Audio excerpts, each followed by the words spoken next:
People see wealth and assume happiness. They see a celebrity mansion and assume safety. They see a famous last name and assume privilege. But sometimes the most painful secrets live behind the most expensive gates. For years, the world believed Quincy Brown lived the dream, the luxurious lifestyle, the fame, the status, the adoptive father who built an empire. But now, Quincy says the truth is much darker. He claims he didn't grow up loved. He grew up controlled. He didn't grow up protected. He grew up exposed. And his childhood wasn't golden. It was a quiet battlefield. According to Quincy, being raised by Diddy wasn't a blessing. It was a trauma he learned to smile through. Today, Quincy isn't holding it in anymore. And his story forces us to question everything we thought we knew about celebrity families and the cost of fame behind closed doors. Transition. To understand the pain, you first have to understand the illusion.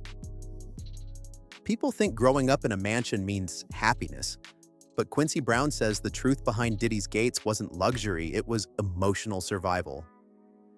Because sometimes the richest childhood comes with the heaviest silence. From the outside, Quincy looked like the perfect celebrity son, polished, smiling, grateful. But behind that smile, he says he was performing, not living. And when a kid learns to perform instead of feel, something breaks. He didn't grow up encouraged to be himself. He grew up expecting to be part of the Combs brand. Every gesture, every photo, every happy family moment was about image, not love. An image without safety becomes a cage real fast. Quincy says affection wasn't comfort, it was currency. You were praised when you played the role and ignored when you didn't. That's not parenting, that's conditioning. The world saw mansions and fame. Quincy saw chaos, pressure, and adult situations he should have never been around as a kid. And that kind of exposure doesn't mature you, it scars you. He remembers his 30th birthday, cameras flashing, celebrities everywhere, Diddy smiling beside him and realizing it wasn't a celebration, it was a presentation. And in that moment, he stopped feeling like family and started seeing himself as a prop. Losing connection with his biological father only made the confusion deeper. Adoption didn't add love, it replaced his foundation. And when a child's identity is swapped out, they grow up searching for pieces of themselves they never got to keep. Eventually, the pressure snapped. Quincy started remembering, questioning, and finally stepping back to rebuild who he actually is, not who he was trained to be. Because healing begins the moment pretending ends. Now, he isn't speaking for drama, he's speaking for clarity. Not to expose a family, but to reclaim a childhood he feels was never really his. And when someone finally finds their voice, silence can't hold them anymore. So don't look at Quincy and see privilege. Look at someone who escaped emotional control, reconnected with his truth, and learned that peace matters more than fame. Because sometimes walking away from power is the real power. From the outside, the Combs estate looked like paradise. Sprawling rooms, marble floors, luxury everywhere. But Quincy now suggests that what the world called a mansion never felt like a home to him. Instead of warmth, he remembers an atmosphere where eyes were always watching. Energy was always tense, and he had to be alert, not relaxed. Because when your environment demands performance instead of peace, comfort disappears. He describes that house as beautiful but cold, impressive but emotionally empty. It wasn't built for children, it was built for power, image, and control. Quincy didn't grow up running around carefree, he grew up learning how to navigate moods, egos, and expectations. And a child who studies behavior instead of playing never really gets to be a child. Every hallway felt like it had rules. Every room felt like it had a purpose, and none of those purposes were nurturing or gentle. Quincy says he learned early that image mattered more than emotional connection. The home wasn't set up for laughter and softness, it was set up to showcase status. And status is a poor substitute for safety. People saw gates and assumed security. Quincy saw gates and felt isolation, a silent barrier keeping normal life out and a curated reality locked in. To the world, those gates signaled privilege, to him, they signaled control. Because when walls are there to trap you emotionally, luxury becomes just another prison. Quincy didn't grow up with kid-friendly routines or gentle guidance. He grew up surrounded by adult energy long before he was emotionally ready for it. He hints that he saw things most children shouldn't see, heard conversations meant for grown men, and existed in spaces where innocence didn't stand a chance. Because when childhood collides with adult chaos, innocence doesn't fade, it gets ripped away. Instead of bedtime stories, he remembers late nights, loud environments, and grown-up behavior happening right in front of him. No filters, no buffers, no protection. He wasn't eased into maturity, he was dropped into it with no warning and no choice.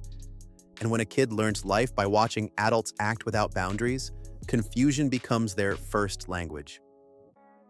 While other children were learning trust and emotional safety, Quincy was learning to analyze people, energy, and danger in the room. He didn't learn how to play, he learned how to survive situations that made no sense to a young mind. And survival instincts formed in childhood don't build confidence, they build scars you can't see. He now looks back and recognizes the emotional toll, not growing up, but being pushed up. And when a child is forced into adulthood too early, they don't get wiser, they get wounded. They don't become mature, they become numb. Because childhood isn't something you get back later. Once it's taken, it's gone for good. For years, Quincy played along, smiling in photos, standing beside Diddy at events, looking like the picture-perfect son. But he says the moment everything cracked was his 30th birthday. Surrounded by celebrities, flashing cameras, and over-the-top luxury, he felt something he had never allowed himself to feel before. Emptiness. Because sometimes the biggest celebrations reveal the deepest loneliness. On the outside, the night was glamorous, one of those Hollywood scenes people dream of. But Quincy now sees it differently. It wasn't a celebration of him, it was a display, a stage moment created to maintain an image. He wasn't being honored as Quincy, he was being showcased as Diddy's son. And once you realize your milestones are props for someone else's spotlight, you stop feeling celebrated and start feeling used. He remembers looking around and realizing he didn't feel like he belonged, not because he lacked fame, but because he lacked genuine connection in a room full of it. Everything looked perfect, yet internally he felt disconnected, unseen, and emotionally alone in a crowd. And loneliness surrounded by applause hits harder than loneliness in silence. That night didn't break him, it woke him up. He began questioning the life he had accepted, the role he had been playing, and the identity he had been assigned. He didn't want to be a symbol, a brand piece, or a trophy.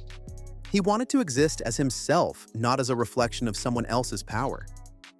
Because once a person finally sees the difference between attention and love, they can never unsee it. Before Diddy entered the picture, Quincy had a father, a real one who loved him without conditions. But when Diddy adopted him, that natural bond didn't get blended. It got pushed aside. Quincy now realizes he didn't gain a father figure. He got separated from the one who already existed. Because losing a parent isn't always loud, sometimes it happens quietly through influence, not absence. He wasn't encouraged to stay connected to his biological dad. Instead, there was a new identity, a new narrative, and a new version of family he had to fit into. The world knew him as Diddy's son, not Al B. Shore's son, and that shift wasn't emotional growth. It was emotional erasure.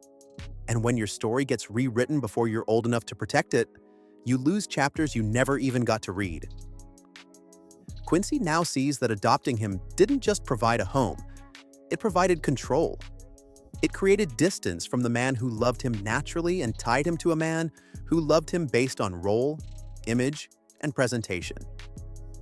That wasn't family connection, it was identity possession.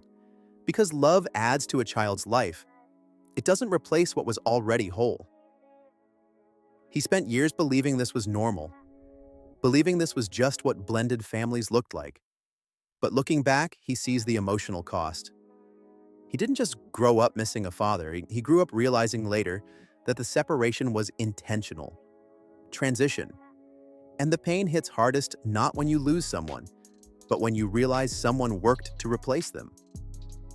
Now he understands the difference between being chosen and being claimed. One gives you identity, the other takes it. And Quincy knows which one he lived. Because a child's heart doesn't need a king. It needs a father. Quincy wasn't the only young kid around powerful adults, and he remembers that clearly. He hints that other boys, like a young Usher, were placed inside environments that no teenager should ever experience.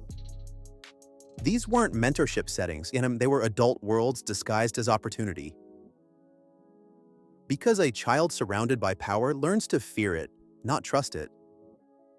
He recalls seeing teens exposed to late-night scenes, grown man conversations, and energy meant for seasoned adults, not kids fresh out of childhood. It wasn't development. It was immersion into a lifestyle that moved too fast and cut too deep. And when a kid is dropped into adult reality instead of guided into adulthood, they don't grow up. They get shaken awake. To the public, these young artists were being groomed for greatness. But Quincy now suggests they were being groomed for access, molded to fit into circles that felt glamorous from afar but overwhelming, confusing, and unsafe up close. Because being invited somewhere powerful doesn't mean you belong there. Sometimes it means you're being watched, not welcomed. He looks back and sees those rooms differently now. Not as privilege, but as exposure without protection. There was no shield, no emotional guardrails, no childhood left intact, and the cost wasn't fame, it was innocence. Because when adults blur lines around children, it's not mentorship. It's mishandling lives too young to defend themselves. Kim Porter wasn't just Quincy's mother. She was his anchor, his balance, the only person in that world who didn't need him to perform. She saw everything, understood everything, and protected him in ways money never could. But Quincy hints she also carried truths she never got to say out loud. Truths about what really went on behind those walls. Because sometimes a mother doesn't just hold her child. She holds the secrets that keep him safe. Before she passed, whispers say Kim wanted to tell her story. She reportedly planned to write a book, not for attention, but to finally speak her truth, to free herself and protect her children. That wasn't a media move. That was a mother preparing to defend her kids with her voice. And when someone with knowledge starts preparing to speak, the world around them gets nervous. Then suddenly she was gone. No warning, no chance to finish her truth, no opportunity to defend her children publicly. Quincy didn't just lose a parent. He lost the only person who saw the world around him clearly and loved him without agenda. Because losing a mother hurts, but losing the only person who understood your reality leaves you floating without a map. Her absence forced Quincy to sit with pain he had pushed down for years. Without her protection, without her presence, he started seeing things differently and questioning what he once accepted, revisiting moments he once ignored. A mother's love kept him grounded. Her loss forced him to face everything alone. And sometimes it takes losing your protector to finally recognize what you were being protected from. Quincy didn't just look at his own life, he watched the entertainment world around him. And one moment shook him. Jamie Foxx casually hinted about Diddy's private gatherings, the kind of gatherings Quincy says kids never should have been around. It was just a joke, a small slip. But soon after, Jamie was suddenly hospitalized under mysterious circumstances.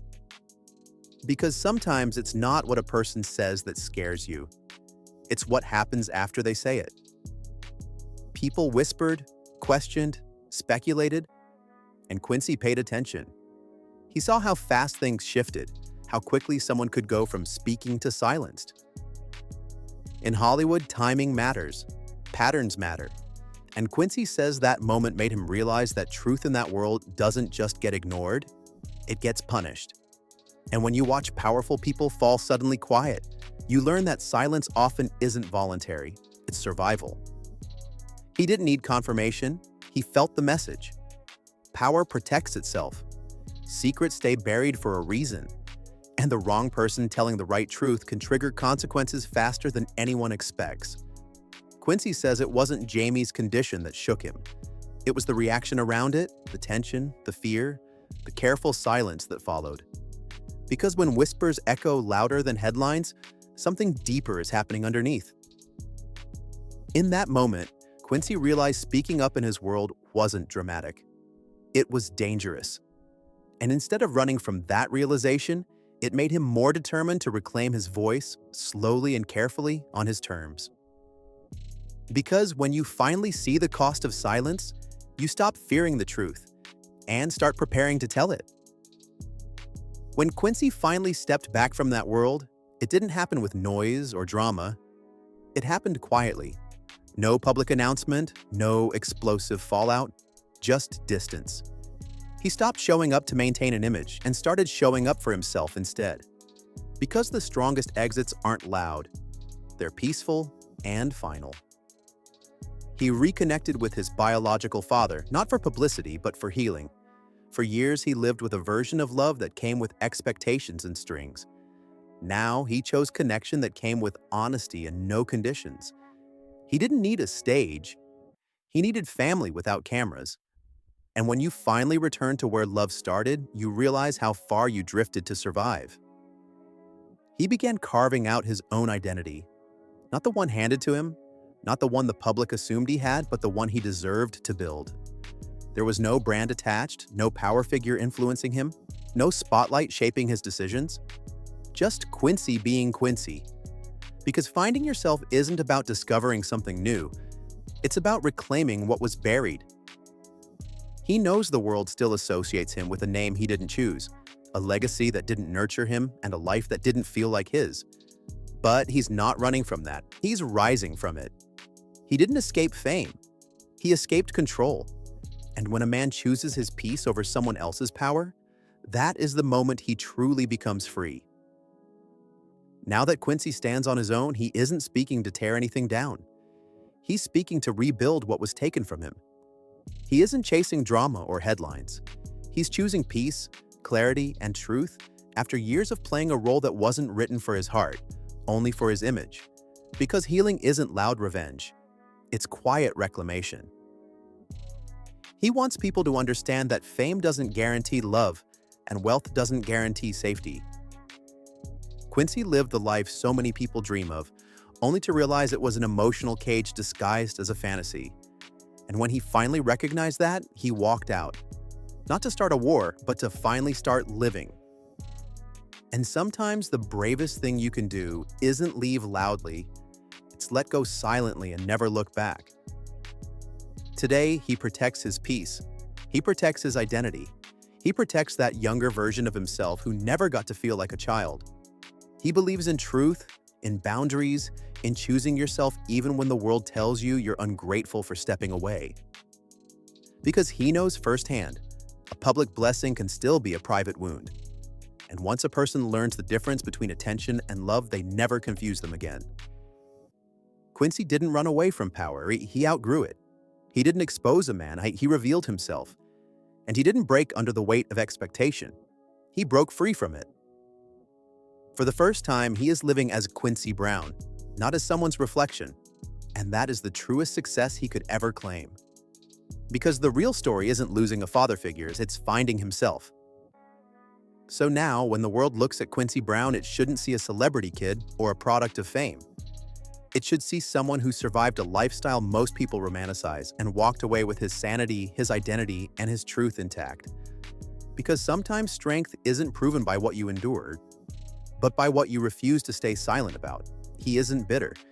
He isn't broken. He's finally honest.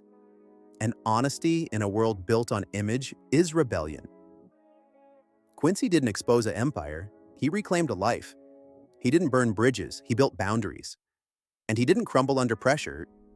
He stepped out from under it and learned to stand on his own. And that kind of growth doesn't happen in the spotlight. It happens when the lights go off and the truth finally breathes. This isn't a story about drama, it's a story about healing. A reminder that even in the highest towers of fame, there are people fighting quiet battles no one sees. And sometimes walking away from power isn't weakness, it's freedom. Because the real win in life isn't being seen by the world. It's finally seeing yourself. And if Quincy's journey teaches anything, it's this. No matter who raises you, no matter what world you come from, and no matter how loud the legacy is around you, you still deserve to choose your own voice, your own peace, and your own story. Because legacy is inherited, but identity is earned.